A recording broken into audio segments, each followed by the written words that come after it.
Maraming nag-aabang kung paano bibigyang buhay ni Sue Ramirez ang karakter niya sa The Kingdom. Gaganap nga siya bilang si Dayang Luwalhati, na bunsong anak ng Laka na may madidiskubre sa pamumuno ng kanyang ama.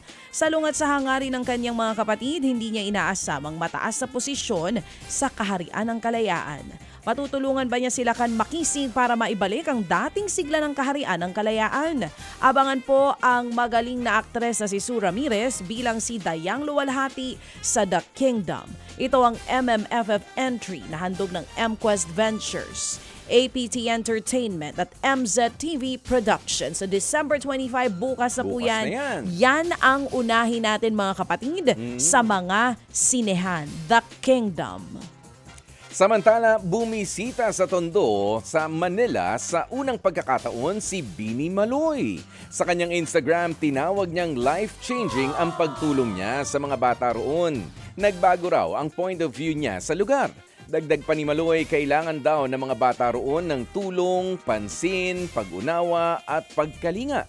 Nasanay raw kasi silang makakita ng hindi tama at hindi angkop para sa mga edad nila. Nangako naman si Maloy na babalik siya sa Tondo para bisitahin muli ang mga bata.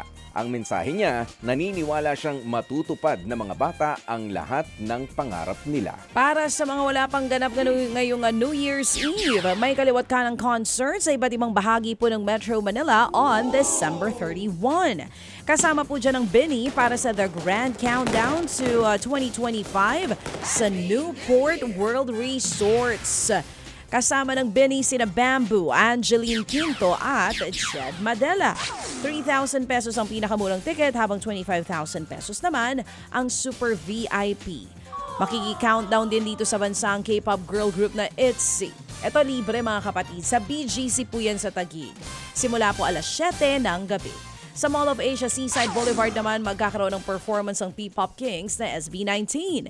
Ito naman ang malaking concert sa February 22, 2025 ang nagbabalik na si Taeyang para yan sa kanyang The Lightyear Tour. Sa Sabado na magsisimula ang ticket selling na nagkakahalaga ng 4,000 hanggang 16,000 pesos.